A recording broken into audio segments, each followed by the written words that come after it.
Meet me. Alright, welcome back, boys. And we're going to do something we haven't done in a while, but a lot of you guys ask me for this all the time. So today we're going to go over my tier list. And remember, everyone's tier lists are subjective, and it's weighted heavily on their playstyle. So before I start, I mean, most of you guys know this already. I am primarily a bruiser player. If I'm cleaving, I'm trolling. At the high end, I don't cleave. And it's just going to be based on my own personal experiences fighting people near the top, like, legend players and stuff. And generally, the metas are pretty defined at the top. There are a few people doing wonky things, but in general, I have a decent amount of experience this season, so I'm going to go over the heroes that I think are the strongest. And my tier list is going to be a little bit different because I'm not going to rate heroes like SSS, SS, whatever. I'm going to put them into 5 categories. So the categories are core, secondary core, situational strong, cleave slash anti cleave, and then decent but rare. And the explanation for those categories is core are heroes that are so strong that they can be picked in the 1, 2, 3 picks by anyone without really a lot of fear of retribution. And these heroes kind of control the rest of the draft. Secondary core will be heroes that follow those picks or are very strong, but you don't really want to first pick them because if they transition to cleave or something, you might be in a bad spot. Third will be situational strong, where these heroes are very, very strong heroes, but again, not as early picks. You want to see what the other person has before you transition into one of these. But once you do, because they're kind of also counter picks, they may be stronger than the core picks in that draft. But the main difference is you can't draft them early. Cleave, anti cleave will be heroes that are mostly nonsense in a bruiser draft, but very strong in cleave drafts. And there's a few like Closet Charles, Opsig that can actually be incorporated into a bruiser draft if you do it right. And then finally, we'll have the category decent but rare. Heroes that can be very strong against certain drafts. You can call these just straight counter picks, but are overall weak general picks. Let's get started. I'm going to open up Tier Maker. All right, boys, let's get started. So we went over the definitions so you know what they mean. Safe early picks, situational picks, rare picks, cleave picks. Let's go into all the heroes and explain why my tier list is the way that they are. So for the core picks, these are heroes that in a bruiser draft pretty much shows up every single match, right? And really a lot of these will show up every single match too. But the thing is, all of these 7 heroes, and hopefully I didn't forget anything because I was just going by the icons that were available on this tier list. These are heroes that are pretty strong into any draft, so you can pick them early without worrying about being chain countered later. Um, I would almost put C Armin in secondary core because not the best against Cleave, but still strong enough because basically C Armin and FCC are the go-to damage mitigation options here. I prefer FCC because she's better offensively, and also the barrier can do things like protect landy picks and other stealth picks, but both the best knight options at the moment.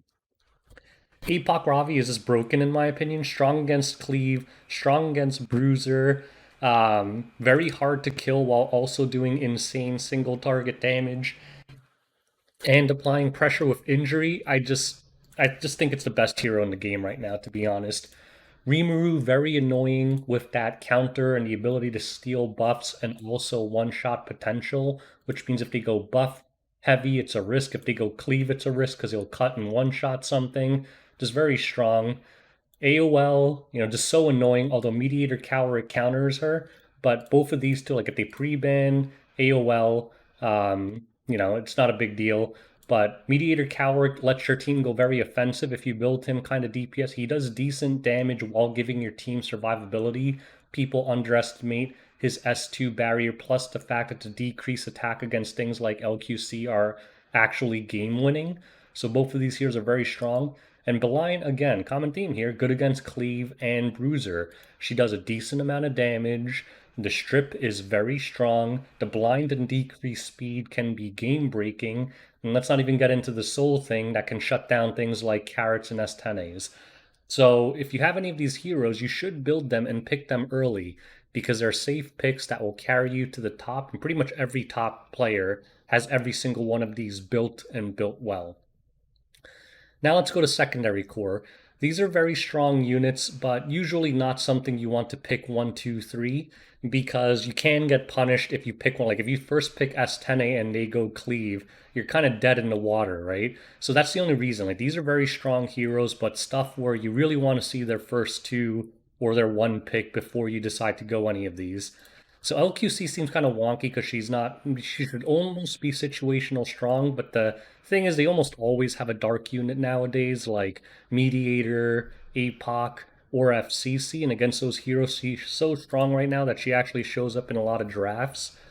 Mead, also good for obvious reasons. AoE attack buff, team revive, although Rimuru has kind of dampened it. Because back then, when you were playing Mead, the only real counters were BMH and Landy, because Landy turrets Mead teams.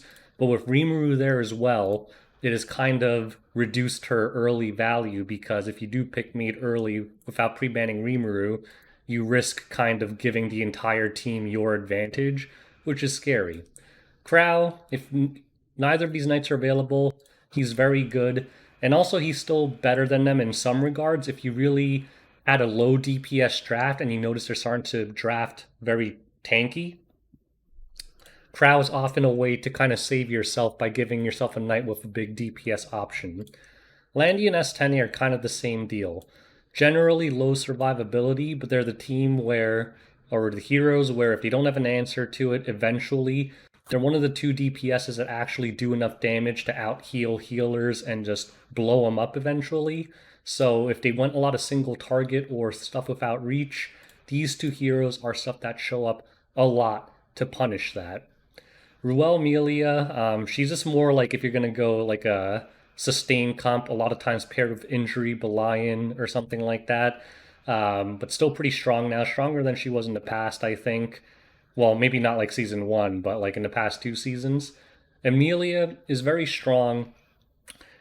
Maybe you don't see her as much anymore, but I think she's very strong because she has a lot of draft control potential. Because if you're going all like 180 to 220 speed bruisers and then they pick an Amelia as their like three pick, you have to be careful with what you draft next because inevitably what's going to happen is they're going to pick up something like LQC or Strays, and then you get caught in this awkward spot where if you don't ban this, they put up like a Landy or something. If you don't ban the Strays, you one shot your team. It just has a potential to control your draft a lot. And Violet, he does grape head things. If they don't have the right answer, he solos your team and also has that RNG factor, and you basically can't kill him with low DPS units like Knights. So either you need like a unit that cannot be countered like S10A Landy, or you just pray for like 6 50/50s in a row to whittle him down, but it's a very scary unit.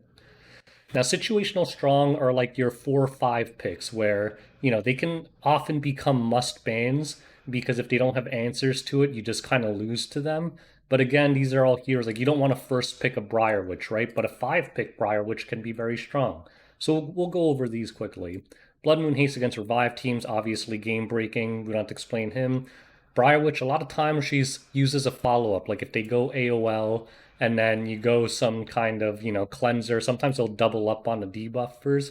Also, she's quite good against things like Violet because she has that increased hit chance and she does decent damage and those defense breaks can hurt. Shamsi, pretty good against Caesarea Cleaves depending on what they went and other random debuffers. I have won 1v4s with Shamsi. Fire Charlotte, very strong against like Landy, S10A, and honestly, Milim is in a similar boat. She's pretty good at one-shotting things and extincting them. Although if they have a very tanky draft, a lot of times her damage is just not there.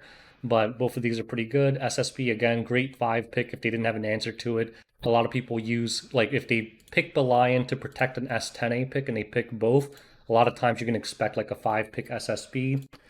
Stray's very strong. I use them a lot as a 5 pick if they just went like, something like APOC, Belian, Armin, and some other slow tanky bruiser. 5 picking the Strays creates a must ban situation for them. F10A, if they don't have FCC and they don't have like Violet or something, you can use her and people get scared. So she is pretty annoying still.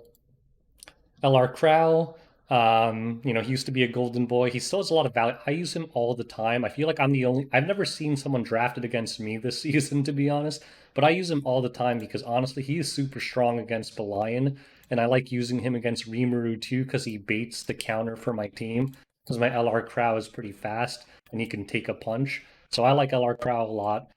Rem, the release of Rimuru again, like heroes get nerfed not by nerfing them, but by what heroes come out, right? Because Rem was super strong. Her only real like dead counter was like Violet. But now with Rimuru out and him being so popular, a lot of times Rimuru can just one shot pop a Rem. So she went down in value. So you really have to watch that. You can't early pick this without being punished. But against certain teams, like if they just have like, Beeline or whatever, quite strong. Carrot, same thing. Good situational counter pick. Rylot, I'm almost inclined to put him here. Rylot's actually quite annoying, especially with Ruel coming back. People pair him with like Ruel teams and just use him to slowly blast your team down. If they pick Rylot, they'll almost always ban your knight and just use him as like a hard hitting DPS. ML Celine, not that great overall, but as a five pick, if they don't have, and I mean, the thing with ML Celine is like stuff like Rimuru, Carrot, AOL, all that stuff kind of counters her. But if they don't have that and they just have like single target DPS like APOC or whatever, and this gets through, you literally cannot beat this. She'll just keep reviving her team. So decent five pick. Rowana is strong because of Belian mostly, SSB, does very well against those. Fire Mercedes, she's pretty strong. She does a crazy amount of damage, and that magic for friends thing can really ruin your team. Overall, I don't see her that much, but she is quite strong in my opinion. And Kisei is very good against things like Mediator Cowrick, any fire units. She has that survivability with her built-in stealth barrier, and the fact that she could turn reset people. She's a very strong situational pick as well. Now, I'm not going to talk about Cleave that much. They're all pretty self explanatory. They're just meant to blow up your team in one hit.